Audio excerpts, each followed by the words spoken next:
Hey guys, how are you today? Quick rant before we dive into today's chaos. As some of you might have noticed, YouTube's algorithm has decided I'm not special anymore. Shocking, I know. So now if you don't like, comment, or do a little backflip in the algorithm's honor, this video might just vanish into the void, never to be seen again. Seriously though, even a hi or "this is wild" in the comments helps way more than you think. It tells YouTube, hey, people actually like this channel. Maybe don't hide it from everyone. That can really help push my videos out to a wider audience, not just to my subscribers. So if you enjoy these stories and want to support the channel, that's the best way to do it. Now grab a drink, get comfy, and enjoy the drama. You won't want to miss this one. I'd always been close to my mom and dad. Growing up, both my parents were my rock. We shared everything. I knew they had my back, and I had theirs. They had divorced, but things hadn't changed concerning their love and care for me. That was until my father married Claire.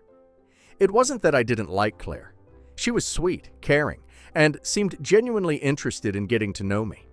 But things changed once she moved in with her daughter, Casey. I hadn't realized how much the dynamics of our family would shift once they became part of our lives. Claire was always trying to make sure Casey felt at home, but I didn't understand why it had to come at the cost of my relationship with my dad. It started off small. At first, I assumed it was just part of the transition. Casey, being in her late teens, was understandably going through some changes, adjusting to life in a new house with a stepfather. I tried to be patient, giving her space.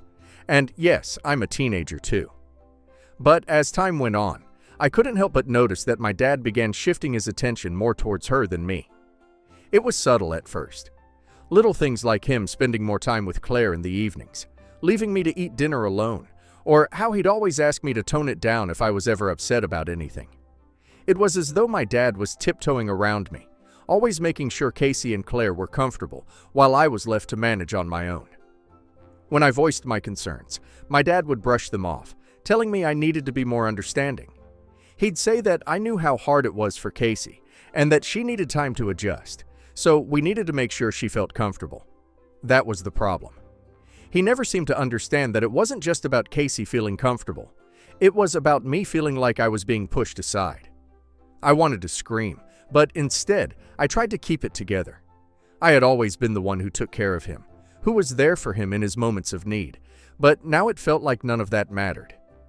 What about me? What about the years I spent being there for him when he needed me? Had I suddenly become invisible? Things got worse when Casey started coming up with excuses for everything. She would complain about the house, about my dad's cooking, and even about the way the furniture was arranged. My dad would jump up to change things, making sure she was comfortable while I just sat there feeling like a guest in my own home. It wasn't even about the small annoyances anymore. It was about the glaring fact that my dad was always looking the other way just to make sure Casey didn't feel uncomfortable. I tried to keep the peace. I really did. I told myself it was just a phase and that once Casey got used to being around us, things would return to normal. But it only got worse. One evening, after Casey complained about something ridiculous, like how she didn't like the soap in the bathroom, my dad said it was time to have a family meeting. He wanted to discuss how we could all get along better. I was tired of pretending that everything was fine when it clearly wasn't. I agreed to the meeting, though I had a bad feeling about it. When we sat down, my dad started off by saying that Casey had been feeling a bit uncomfortable lately, and that he thought we all needed to make some changes to help her feel more welcome here. He pointed out that I'd been spending a lot of time with my friends, and he thought it was important for us to focus on family time. I blinked, trying to process what he had just said. Was he really suggesting that I spend less time with my friends, people who had always been there for me, to make Casey feel better? I was furious, but I kept my voice steady. I told him that this was my home too, and I asked why everything had to change for Casey when she was the one who was new here. He immediately went on the defensive, saying that he was just trying to make sure Casey felt at home. He said I knew this house inside and out, that she was just adjusting, and that I needed to be more patient with her. I couldn't hold it in anymore. I told him I'd been patient, but that wasn't the issue. I said that it wasn't just about patience anymore. It was about how he'd been treating her like the most important person in the house, and I was just left to figure things out on my own. I asked him, "What about me? What about the years I've spent here? The times I needed you?" He looked away, his eyes showing a flicker of guilt, but he quickly covered it up with a shrug. He said that he was just trying to make sure everyone was comfortable, and I needed to understand that things were different now. I was still his girl, but I had to understand that things couldn't stay the same. That was when I realized things had changed. My dad had changed. He was prioritizing Casey, and I was nothing more than an afterthought. That night, I lay awake in bed, staring at the ceiling. I kept replaying the conversation in my head. My dad's words echoed in my mind. "You've always been my girl, but things are different now." I hated it. I didn't want to accept it, but I couldn't deny the truth. He had changed. I felt more invisible than ever. Update 1. The morning after my conversation with my dad, I couldn't shake the feeling of betrayal. Every moment replayed in my head like an endless loop.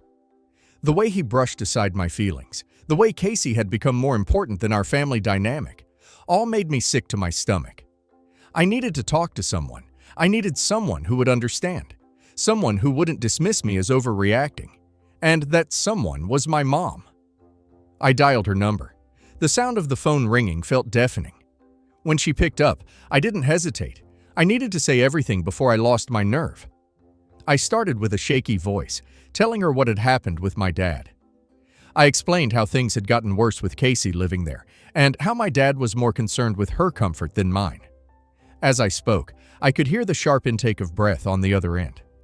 My mom had always been protective of me, but I never expected her to respond the way she did. My mom had remarried when I was 13. Her new husband, Frank, was a good man. They met when I was in school, and he treated me like his own daughter. He never tried to replace my dad, but had always been a supportive figure in my life. My mom didn't make a big deal of it. She introduced him to me beforehand and let me get to know him before anything serious happened. When they married, it felt right, natural. Frank never made me feel like I was competing for my mom's attention, and that's what made all the difference. My mom had always given me a choice. When she and Frank married, they made it clear that I could stay with them whenever I wanted. My dad had done the same, giving me the freedom to stay with either of them. It was a wonderful arrangement, and I cherished it. But now, with my dad prioritizing Casey over me, everything shifted. I didn't want to be the one who felt neglected in my own family. I paused, unsure of how my mom would respond. She listened carefully, and then, in her calm and steady voice, she told me she was going to send my brother to pick me up. She said he would be there in a couple of hours, and I should pack my things because I was coming home. The relief I felt at that moment was overwhelming. Just knowing that someone, anyone, was on my side made all the difference. I wasn't alone in this. My mom had always been my biggest supporter, and now she was proving it once again. I had a half-brother, Luke, who was 5 years older than me. He and I got along well. He was never the overbearing type, and I had always appreciated the space he gave me. He had a different father, and I had my dad. But despite the differences, we were close. When my mom remarried, Luke didn't make it awkward. He welcomed me into their family with open arms, and Frank had done the same. There was never any tension between us, and I always admired Luke's maturity and the way he handled things. He was a solid guy, dependable and honest. When my mom said she was sending Luke to pick me up, I felt a surge of comfort. He knew how to handle situations calmly, and I knew he'd have my back. I spent the next hour packing my things, the weight of the decision settling in my chest. I had been on my own for a long time, but now leaving my dad's house felt like cutting a final tie. I didn't want it to come to this, but what other choice did I have? When I finished packing, I left a note on the kitchen counter for my dad. He wasn't home, probably still wrapped up in his new life with Clare and Casey. I didn't know when he would be back, but I wanted him to understand why I was leaving. I wasn't angry. I was heartbroken. I wasn't angry at Casey either. She was just trying to adjust to a new life. But my dad had let everything slip through his fingers. The note was simple. It read, "Dad, I need some space. I'm going to stay with Mom for a while. I can't be here anymore. I hope you understand I wasn't expecting him to understand right away, but I needed him to know that I wasn't doing this out of spite. I was doing it because I needed to take care of myself." When Luke arrived to pick me up, I could feel the tension lifting. I grabbed my bag and followed him to the car, ready to leave the chaos behind. We didn't need to say much. I could tell by the look in his eyes that he understood. He'd always been the strong, silent type, and I appreciated that about him. As we drove to my mom's house, I thought back to when she remarried. It hadn't been easy for me at first. I was young, and it was strange to have a new man in the house, but my mom had made sure that Luke and I were involved every step of the way. She hadn't pushed Frank on me, and she hadn't tried to replace my dad. She gave me the space I needed, and in turn, Frank and Luke respected us. There was no tension, no drama. It wasn't like that with my dad. He hadn't asked me how I felt about Casey or her moving in. He didn't even consider how I might be affected by the sudden change. And that more than anything was what hurt the most. When we arrived at my mom's, I felt a sense of relief wash over me. It wasn't just about getting away from the house. It was about feeling like I was with people who understood me. People who weren't going to prioritize someone else over me. As I unpacked my things and settled into the guest room, I thought about the note I'd left for my dad. I wondered how long it would take for him to realize I was serious. Would he come to his senses and fight for our relationship?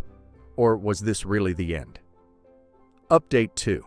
A few days passed since I left my dad's house, and though I felt a weight lift off my shoulders, something about the whole situation still gnawed at me. It wasn't just the betrayal I felt from my dad. It was the way Casey had overstepped, the way he had chosen her comfort over mine, and the way he seemed entirely unbothered by the fact that I was suddenly out of his life. I hadn't heard much from him, except for a text saying that he hoped I was settling in okay with my mom. That was it. No check-in, no genuine concern. He didn't even ask why I left. I knew he'd come to his own conclusions, probably thinking I was overreacting. Then, just a few days later, my phone rang. It was my dad's number, and for a moment, I hesitated before answering. The last time we'd spoken, I had been firm in my decision, and I wasn't sure if I was ready to deal with whatever he had to say. But I figured, what could it hurt? I answered the phone, keeping my tone even, trying not to let the frustration spill out. He wasted no time. He asked where I'd left my skincare products. At first, I was caught off guard. Of course, I'd taken them with me. Why would I leave them behind, especially when I knew Casey would try to get her hands on them? I told him that I had brought all my skincare products with me, and that I didn't leave anything behind. He muttered something. Then he asked if I could drop off some of my skincare products because Casey wanted them. I felt the anger rise within me instantly. Casey had been using my things for so long without permission, and now my dad was asking me to hand them over like it was nothing. I didn't hold back. I told him that Casey could go buy her own skincare products. I wasn't going to drop anything off for her. She had no right to use my stuff, especially without asking. My dad tried to reason, claiming it was no big deal. He said that Casey was going through some things, and maybe it would help her feel more comfortable if she used my products. He said I didn't need all of them and I should share, but I wasn't having it anymore. I asked him why he never did anything when Casey took my things before. Why hadn't he stepped in and put a stop to it? I told him that he let Casey walk all over me, and now he expected me to just hand over my expensive skincare products like they were nothing. I reminded him that I'd never given Casey permission to use them, and I wasn't interested in sharing. He stammered, trying to defend her. He said I was being unreasonable, but I wasn't going to let him gaslight me into thinking that what she'd done was okay. I told him exactly what I thought. He had chosen her comfort over mine, and he had let her take my things without any regard for me. He asked me, almost pleading, if I could just drop them off for Casey. I cut him off and told him that I wasn't going to continue letting Casey take what wasn't hers. I wasn't going to make excuses for her behavior anymore. And quite frankly, I was done. He tried to reason again, but this time I didn't give him the chance. I hung up before he could say anything else. My hands were shaking with anger, but at the same time, I felt a strange sense of relief. I wasn't going to let him push me around anymore. I had tried to be the bigger person to keep the peace, but Casey had crossed the line one too many times, and my dad had let it happen. Later that evening, I told my mom about the conversation. She listened carefully, and I could tell she understood. She didn't say much, but I didn't need her to. She had always supported me, and right now, That was all that mattered. I could feel the tension in my chest starting to ease as I realized that I had made the right decision. I wasn't going to let Casey or him dictate how I should feel or how I should allow myself to be treated. The time for keeping quiet was over. Update 3.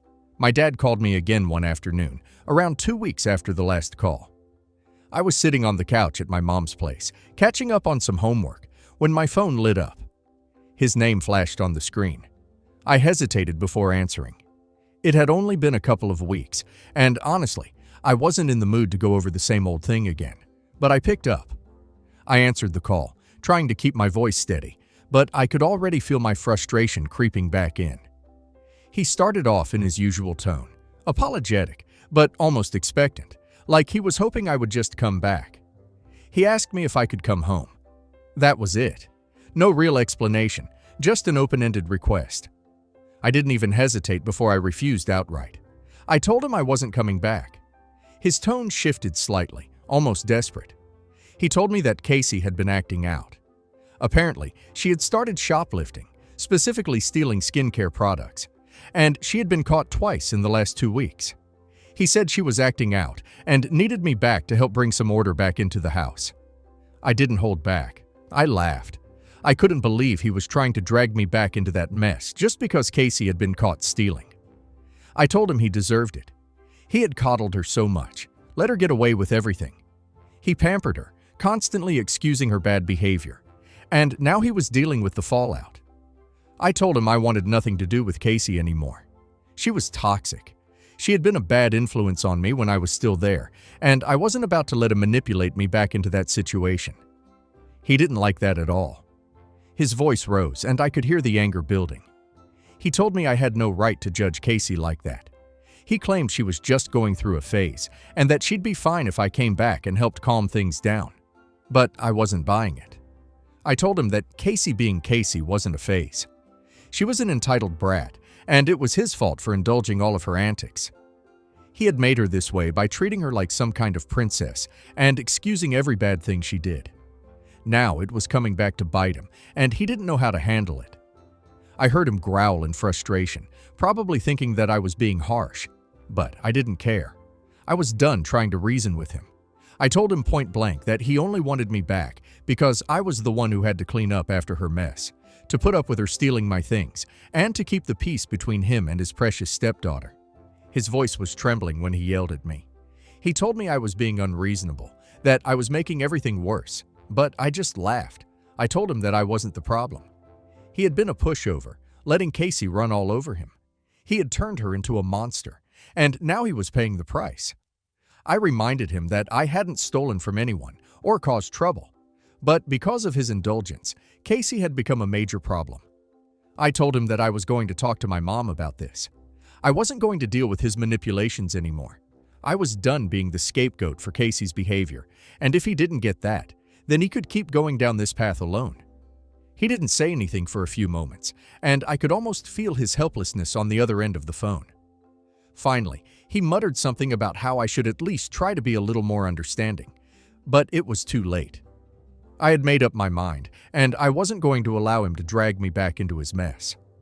I told him that I had done enough, that I was going to focus on my life, and that I wasn't going to sit around cleaning up after him and his new family.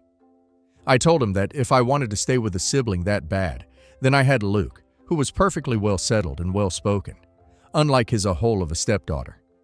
Then I hung up. When I went to tell my mom about the conversation, she listened quietly as usual. She didn't try to interrupt and didn't make any comments, but I knew she understood. She knew what kind of man my dad was, and she also knew that he had brought this situation upon himself. I could tell she was proud of me.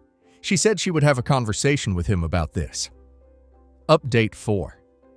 The next day, my mom, as calm as ever, sat me down for a conversation. I could see the look in her eyes. She wasn't upset, but she was clearly concerned. She had been quietly observing the way my father had been handling things. And I knew that my mom had a unique perspective. She had married a man who, while decent, was not always the most assertive, especially when it came to confronting difficult situations. She started by telling me that she had talked to my father, and she had made sure he understood how serious this was. I listened carefully, knowing that when my mom decided to take action, it usually meant things had gone far beyond the point of being able to ignore them. My mom rarely intervened in things between my dad and me.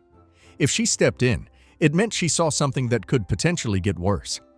She said that my dad had been very quiet during their conversation, clearly unsure of how to proceed. My mom, however, had made it clear that he had no one to blame but himself. He had allowed Casey's behavior to go unchecked for too long, and now it was spilling over into everyone's lives, including mine. She told him that he needed to step up and act like a father, not a doormat. He couldn't just keep giving in to Casey's demands. She said that she expected him to take responsibility for the situation and start being firm with Casey. No more excuses. My mom told him that he needed to man up. Casey was his responsibility now, and he had married Clare, so he needed to deal with the consequences of raising a child who had been indulged for too long. My dad, understanding that my mom was dead serious, knew better than to argue with her when she got to this point. She wasn't someone to lose her cool easily, and when she did, it was a sign that things had gone too far. My dad understood that, and he wasn't about to dismiss her concerns. Later that day, I received an unexpected call from Clare, my father's wife. I could tell she was trying to be calm, trying to find a way to fix things. She asked me if I would be willing to come back to work things out. I wasn't in the mood for more fixing, but I still listened to her. She said she understood that things had gotten out of hand, but she was hoping that we could find a way to make things right. I didn't answer right away. I knew what she was trying to do. She was trying to fix things on her terms, trying to get me back into the fold so that everything could go back to the way it was. But it wasn't that simple anymore. The damage had been done, and there was no way I could go back to being the person I was before all this. I had seen too much. I had endured too much, and I wasn't going to let myself get pulled back into that toxic environment just because Clare felt guilty. I handed the phone to my mom, who had been sitting with me during the call. My mom was always calm and collected, even when handling situations like this. She took the phone from me, and I watched as her demeanor changed. There was no anger, no frustration, just a quiet resolve. She had been through this before. She started by saying hello to Clare in a tone that was calm but firm. My mom told Clare that she understood her concerns about me, but I was staying with her. I wasn't going back until she and my dad could address the situation properly. She told Clare that we had been through this conversation with my father before, and we wouldn't tolerate this kind of behavior at all. She said that I wasn't a scapegoat, and I wasn't going to be treated like one. My mom reminded Clare that I was a normal kid who deserved to hang out with friends and have fun just like anyone else. I wasn't there to be a punching bag for their in-the-making family. My mom wasn't pulling any punches. She made it clear that unless things changed with Casey's behavior, I wouldn't be going back. She told Clare that she needed to take responsibility for the way things were, and that the situation with Casey needed to be dealt with before I could even think about returning to that house. There was a long silence on the other end of the line, and I could hear Clare struggling to come up with a response. She wasn't used to hearing this from someone else, especially not from my mom, who was known for being calm but extremely firm when it mattered.